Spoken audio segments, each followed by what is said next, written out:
Welcome to Blackout for Relativity, the most comprehensive automated redaction and markup tool for relativity. This quick start video is for Blackout administrators, but if you are a case manager or a reviewer, you can click either of the quick start video links above, which will lead you to the quick start that is geared towards you. As an administrator, you will likely have access to the following Blackout tabs: Configuration, Client Usage Report, System Log, Project Status, Agent Configuration, and Manual Failures. Now, let's take a closer look at each of these tabs. Most of these sections will include a link in the video description to the corresponding page on our support site where you can learn more information about each topic. First, we will head into the Configuration tab. After clicking the Blackout tab, choose Configuration. This tab is categorized into two sections: Licensing and Configuration. In the Licensing section, this is where you can see your instance name and ID, as well as when the license will expire.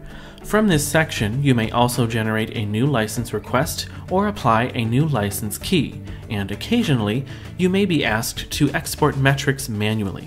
This section allows you to set a time frame to export and download a zip file of metrics if needed. The Configuration section has two options. The first one allows you to enable or disable advanced agent configurations. This setting allows you to set a more specific configuration of the default and high resource workers on each agent server. Before enabling advanced agent configurations, we highly recommend that you reach out to us at support@milyli.com.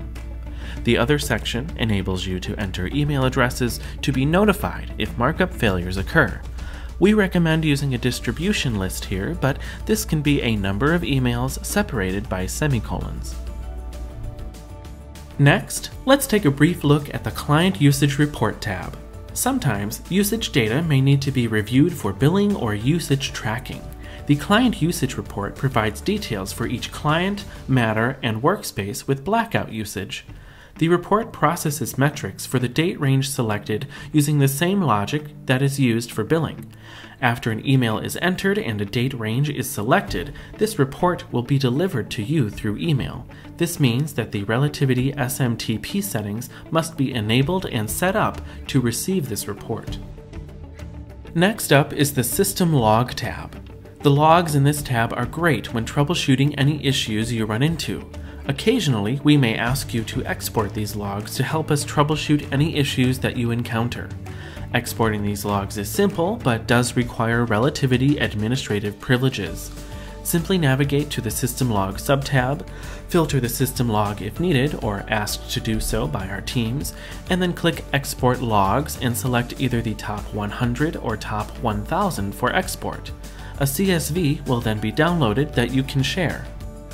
The next tab we're going to take a look at is the Project Status tab. From here, you are given a project dashboard where you can see the current status of all projects, what workspace they are running in, and the start and end time of each project. This dashboard is a great tool to use if you want to see what is going on with each project from one central location. Most of the columns in this tab are also filterable, allowing you, for example, to find a specific project by name and by project type. Next up is the Agent Configuration tab. In this tab, you have visibility to each of your agent servers and can enable or disable them to use with Blackout. There are a few different things to keep in mind when working with your agent configurations. At least one of the servers that are enabled for Blackout must have the Is High Resource box checked. If the advanced configuration was enabled from the Configuration tab, you will see two sections, one with a number of default workers and another for high resource workers. We recommend that you do not change these numbers without reaching out to support@milyli.com first. Lastly, the Manual Failures tab. This tab is located at the workspace level. From this tab, you'll be able to see which documents have encountered failures while placing manual markups or that failed while using the Unhide Excel Content mass action. There is also a button in the top right that provides a list of all failed markups. This is a great report to send over to our teams when troubleshooting. Remember, if you have configured email notifications, you'll receive an email when manual failures occur. Additionally, there will be 2 options available in the Actions column. Retry, used to try placing failed markups after troubleshooting, and Delete failed markups, which is used to delete any markups that have failed. This is often used to allow review teams to continue working on a document and disregard the failed markups while troubleshooting takes place elsewhere. And there we are, a quick admin overview of Blackout. As a reminder, there are links for each section covered in the video description. If you need more help or more information, please visit us at support.milyli.com.